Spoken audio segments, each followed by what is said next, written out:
అనాథ వృద్ధులకు ఆశ్రయం కల్పించాలనే ఉద్దేశంతో రూపుదిద్దుకున్న ఆ నిర్మాణం నిర్వాహకుల అత్యాశతో అపవిత్రమైంది.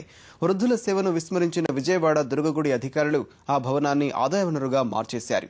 ప్రజాప్రతినిధులు నోరు మెదకపోవడంతో ప్రతిపాదనలకు ఆమోదముద్ర వేయించేందుకు తీవ్రంగా కృషి చేస్తున్నారు. బెజవాడ ఇంద్రకీలాద్రిపై వెలసిన శ్రీ దుర్గామల్లేశ్వర స్వామివారి దర్శనం కోసం వేలాది మంది భక్తులు నిత్యం ఇక్కడికి వస్తుంటారు. కొన్నేళ్లుగా భక్తుల సంఖ్య గణనీయంగా పెరగటంతో గుడి ఆదాయం కూడా ఏటా అధికమవుతోంది. ఆలయానికి వచ్చే ఆదాయంతో అమ్మవారి పేరుతో సేవా కార్యక్రమాలు చేపట్టాలని 4 ఏళ్ల క్రితం అధికారులు నిర్ణయించారు. ఇందులో భాగంగా పేద అనాథ వృద్ధులకు సేవ చేయాలని భావించారు. దీనికోసం పోరంకి వద్ద 3 ఎకరాల్లో 3,30,00,000 రూపాయల అంచనాతో వృద్ధాశ్రమాన్ని నిర్మించారు. ఈ వృద్ధాశ్రమం పూర్తవటంతోనే అధికారుల ఆలోచన అపవిత్రమైంది.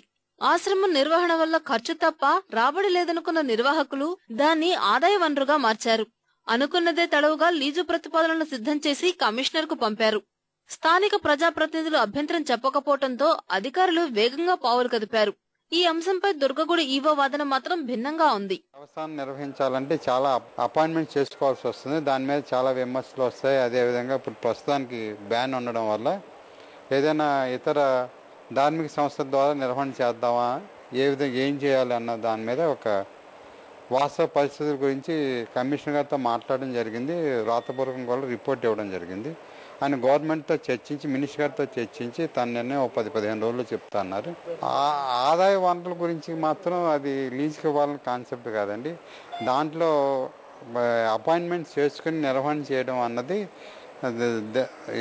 దేవాలయానికి కష్టం కాబట్టి దేవాలయం నిర్వహించేయమంటారు, లేకపోతే అపాయింట్మెంట్స్ ఇవ్వాలి కదండి. డాక్టర్స్ వీళ్ళందరినీ అపాయింట్మెంట్స్ ఇస్తేనే నిర్వహణ చేయగలుగుతాం. పోరంకి చుట్టుపక్కల పుట్టగొడుగుల్లా మొలిచిన ప్రైవేటు విద్యాసంస్థలు, హాస్టల్ నిర్వాహకుల వ్యాపార దృక్పథం వల్లే ఈ ప్రతిపాదనలు తెరపైకి వచ్చినట్లు తెలుస్తోంది. దుర్గగుడి నిర్వాహకులు సేవను విస్మరించి ఆదాయంపై దృష్టి సారించడాన్ని భక్తులు జీర్ణించుకోలేకపోతున్నారు. ఈ ఆలోచనని తక్షణమే విరమించుకోవాలని డిమాండ్ చేస్తున్నారు.